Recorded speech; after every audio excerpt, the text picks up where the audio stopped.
Hello, Professor Sargent here with you to talk about roots, also known as radicals. If we're going to be working a lot with finding square roots and cube roots, then it would be a good idea to know several of the first in the list of perfect squares and perfect cubes. So say the first 10 perfect squares, and then to come up with perfect cubes, if you ever forget any, well, remember that when you multiply two things with the same base, you would add the exponents. So x to the first times x squared would give us x cubed. We should be finding 2 times 4 is 8.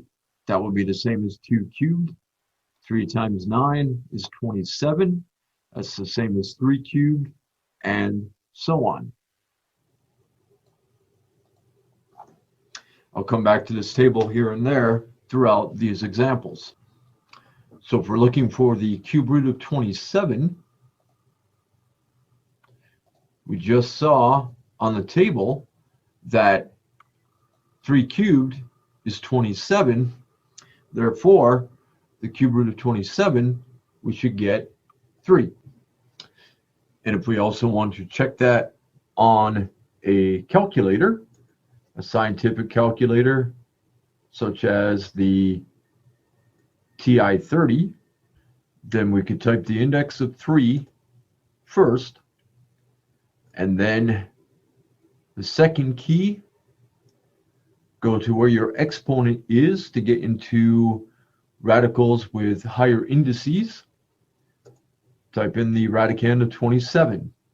On older TI-30s, it would make it look like it's 3 times square root of 27. It's not the same. It's the cube root of 27. And we do get the 3 that was predicted. 6th root of 64, that's not something we had listed. We had the first 10 perfect squares and the first 10 perfect cubes. I do know 8 squared is 64. I also know that 4 cubed is 64. 2 and 3 are both factors of that index of 6. So maybe there is something we could do to find the 6th root of 64. And it turns out, since we had 4 cubed is 64, and 4 is 2 squared, when we have those two exponents right next to each other, there's no other base of 2 in the way. We multiply those exponents, that's giving us 2 to the 6th.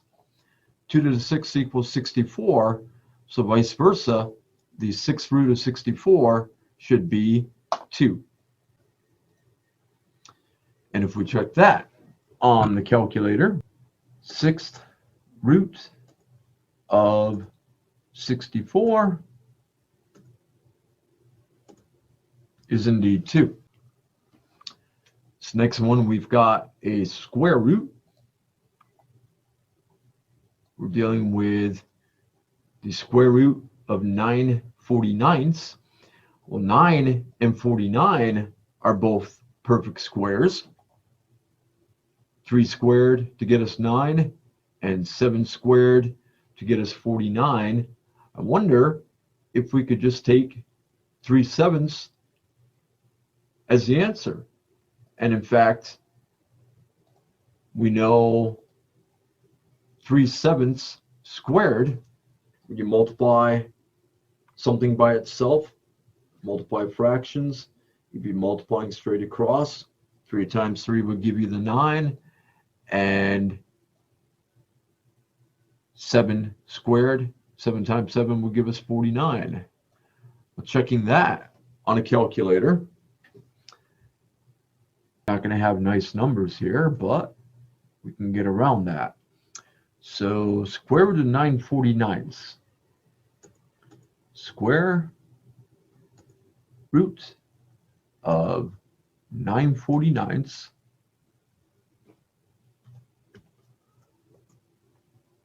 We're getting this messy decimal, but if you press the second key, above table, you've got this two-directional arrow, FD, meaning go back and forth between fraction and a reduced fraction and a decimal. And there's our 3/7 that was predicted. So then what about cube root of 125 over 8? Again, those are perfect squares. 5 cubed gives us 125, and 2 cubed gives us 8. We had 125 over 8, taking the cube root of it. So maybe we can just say that we're going to get 5/2. If you take 5/2 cubed, 3 copies of 5/2, go straight across. You're going to have 5 times 5 times 5, or 5 cubed is 125, and 2 cubed in the denominator to give us 8. Checking this, let's see if that gives us cube roots of 125 over 8.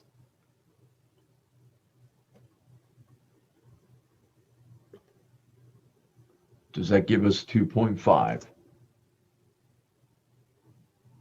Interestingly enough, that's already put it in reduced fraction form.